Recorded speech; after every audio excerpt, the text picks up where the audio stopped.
Hello friends, आप देख रहे हैं आपका चैनल शेयर बाजार विद आयुष। और दोस्तों, बात करेंगे इस वीडियो में मंगल इलेक्ट्रिकल आईपीओ के फाइनल सब्सक्रिप्शन डेटा के बारे में। कितना दोस्तों आखिरी दिन ये आईपीओ सब्सक्राइब हो पाया, कितना सब्सक्रिप्शन देखने को मिला है हमको हर एक कैटेगरी से, ये हम समझेंगे। तो आप लोग देखिएगा वीडियो को पूरा ज़रूर। दोस्तों, मंगल इलेक्ट्रिकल भी आज बंद हो गया। ये आखिरी आईपीओ था जो आप कह सकते हैं, इतने सारे आईपीओ आए थे उसमें था, क्योंकि आज 22 तारीख है। तो ज़रूर आप कह सकते हैं अकेला आईपीओ ओपन था, बट आपको पता ही है कि ऑलमोस्ट ये पाँचों आईपीओ एक साथ ही हमको देखने को मिले। 10 रुपये की दोस्तों इस आईपीओ की फेस वैल्यू थी। 561 का इसका प्राइसमेंट था। 26 शेयर्स का लॉट साइज था। तो अगर आपको अलॉटमेंट मिलता है तो 561 के आपको 26 शेयर्स मिलेंगे। यह आईपीओ पूरा का पूरा एक फ्रेश इशू था, करीबन 400 करोड़ के आसपास का, और दोनों एक्सचेंजेस पे लिस्ट होगा, राइट। अब जो शुरुआत के 2 दिन थे उसमें अगर आप सब्सक्रिप्शन देखेंगे तो क्यूआईबीज ने ओनली 14% आईपीओ को भरा था, एचएनआईज ने 4.42 टाइम्स भरा था, तो रिटेल ने करीबन 2.19 टाइम्स सब्सक्राइब किया था। कुल मिलाकर देखिए IPO with in 2 days 2 time subscribe होने में स्टिल कामयाब हो गया था। लेकिन ये देखना था कि आखिरी दिन क्या करते हैं क्यूआईबी, राइट। कितना पैसा हमको क्यूआईबी का आता हुआ दिखता है, और जो डेटा आया है वो अब आप देखिए।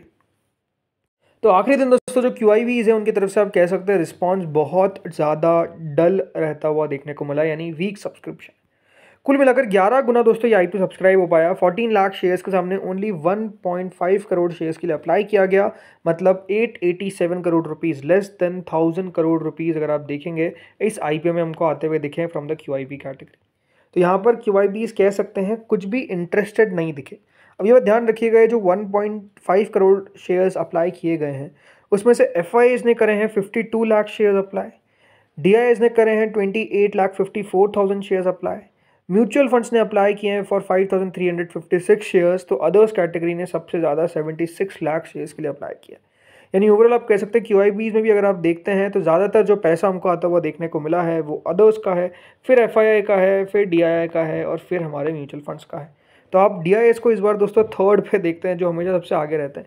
बट ये बात क्लियर है कि दोस्तों बहुत ज़्यादा इंटरेस्ट नहीं दिखा इस आईपीओ में। ये तो साफ दिख जाता है आईपीओ के सब्सक्रिप्शन से, जो आज क्यूआईबी का निकल कर आया है। अब आते हैं अगली कैटेगरी पे, जो है हमारी एचएनआई की। तो देखिए, जो नॉन इंस्टीट्यूशनल बायर्स या फिर जिसको हम एचएनआई बोलते हैं, 19.78 टाइम टोटल मिलाकर आईपीओ को सब्सक्राइब कर पाए। 10 लाख शेयर ऑफर किए गए थे, 2 करोड़ शेयर्स के लिए अप्लाई किया गया, जो करीबन 1186 करोड़ होता है। यानी ये बात ध्यान रखिएगा, ज़्यादा पैसा इस बार हमको क्यूआईबी से एचएनआई का आता हुआ दिखा है। अब यहाँ पर आते हैं कि एचएनआई ने कितना कितना पैसा लगाया, मतलब जो टोटल है वो तो सब्सक्रिप्शन आपके सामने ही है। अब आते हैं बिग एचएनआई पे। देखिए, बिग एचएनआई कैटेगरी टोटल मिलाकर इस आईपीओ को सब्सक्राइब कर पाई है 20 गुना। इसका मतलब क्या है कि 7,13,000 शेयर के सामने ऑलमोस्ट 1 करोड़ 42 लाख शेयर्स के लिए अप्लाई किया गया। अब अगर आपने टोटल यहाँ पर बिग एचएनआई का देखेंगे पैसा, तो 1186 करोड़ है, तो 801 करोड़ रुपए इसमें बिग एचएनआई का आया है। सो आपने अगर बिग एचएनआई में अपने एप्लीकेशन लगाई तो आपके अलॉटमेंट के चांसेस क्या है? ऑलमोस्ट 3.95 में से एक, इतने चांसेस है। मतलब आपके अलॉटमेंट मिलने के चांसेस अगर आप देखेंगे ऑलमोस्ट ये है कि 4 में से 1 व्यक्ति को अलॉटमेंट लगेगा इस आईपीओ में, अगर उसने बिग एनआई कैटेगरी में अप्लाई किया है। हर 4 में से 1 को अलॉटमेंट लग जाएगा। अब बातें स्मॉल एनआई पे। 19.23 टाइम्स टोटल मिलाकर दोस्तों स्मॉल एनआई कैटेगरी सब्सक्राइब हुई है। कुल मिलाकर 3,56,000 शेयर के सामने 68 लाख शेयर्स के लिए अप्लाई किया। 384 करोड़ रुपीस टोटल मिलाकर हमको स्मॉल एनआई इस आईपीओ में लगाते हुए दिखे। तो स्मॉल एनआईएस की तरफ से भी आप कह सकते हैं पैसा आया, लेकिन बहुत ज़्यादा नहीं है, ये बात क्लियर है। रिटेल पे आते हैं। रिटेल कैटेगरी में दोस्तों पीछे नहीं थी, मतलब कुछ खास अगर आप देखेंगे तो रिटेल ने भी इस आईपीओ में नहीं लगाया। मतलब जो कैटेगरीज अगर आप देखेंगे कुछ खास सब्सक्रिप्शन ओवरऑल किसी की तरफ से नहीं आया। सो रिटेल कैटेगरी टोटल मिलाकर 5.09 टाइम सब्सक्राइब हुई है। कुल मिलाकर दोस्तों 24,95,000 शेयर्स ऑफर किए गए थे। 1 करोड़ 26 लाख शेयर्स के लिए अप्लाई किया गया, जो 712 करोड़ होता है। अब ये बात ध्यान रखिएगा, रिटेल के अंदर जो टोटल मिलाकर एप्लीकेशन रिजर्व थी वो थी 95,982, और अप्लाई कितने के लिए किया गया? अप्लाई किया गया दोस्तों ऑलमोस्ट 4,21,834। इसका मतलब ये है कि रिटेल में अगर आपने अपनी एप्लीकेशन लगाई है तो आप ध्यान रखिए कि अलॉटमेंट मिलेगा लगभग 4.39। कितना? लगभग 4.39 में से 1 को। इस प्रकार का पॉसिबिलिटी रहेगा रिटेल के अंदर, हर 4.39 में से 1 को अलॉटमेंट लगेगा। टोटल मिलाकर ये आईपीओ दोस्तों लगभग 10 गुना आप कह सकते हैं सब्सक्राइब हुआ। कंपनी को 2,786 करोड़ रुपए रिसीव होते हुए दिखे, जो आप कह सकते हैं हाल फिलहाल में जितने भी आईपीओ खुले हैं उसमें सबसे ज़्यादा लो सब्सक्रिप्शन। तो नो डाउट सब्सक्रिप्शन तो कुछ खास हमको देखने को नहीं मिला इस आईपीओ का, ये बात क्लियर हो जाती है।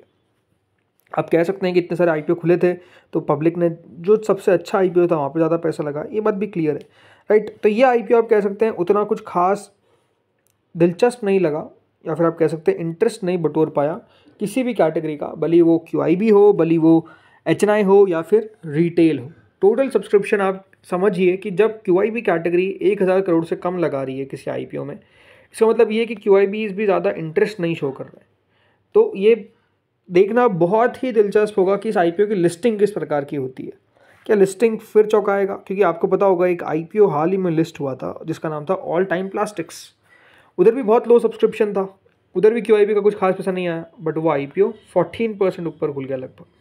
तो क्या ऐसा कर पाएगा ये, वो देखने वाली बात है। बट हाँ, वैल्यूएशंस को लेकर एक कंसर्न था जो कह सकते हैं अब यहाँ पर साफ दिखा है, बिकॉज जब पैसा नहीं आया तो कुछ ना कुछ तो कारण होंगे। तो वो कारण में से एक कारण वैल्यूएशन ही सबसे बड़ा लगता है कि वैल्यूएशन कंपनी ने जो हाई रखी उसको लेकर निवेशक यहाँ पर क्लियर नहीं थे, इसलिए पैसा नहीं आया।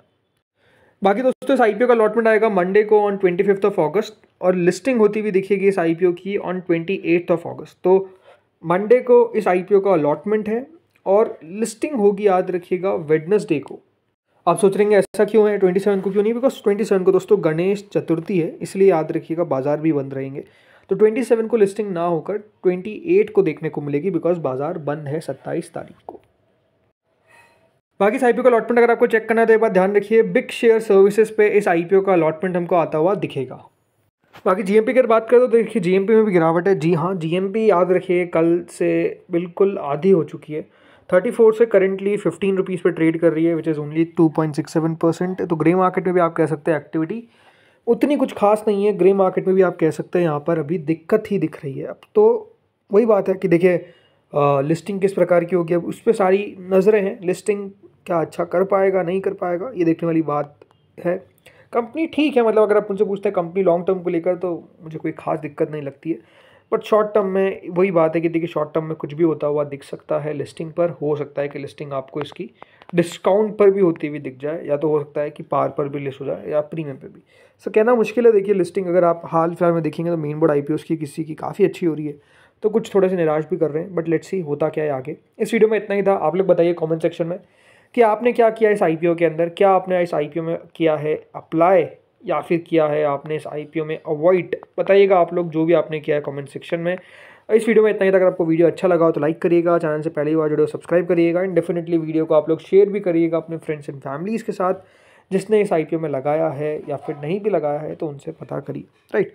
Thank you friends watching this video, and definitely अलग आगे वीडियोज़ के लिए नोटिफिकेशन बेल को प्रेस करना बिल्कुल मत भूलिएगा।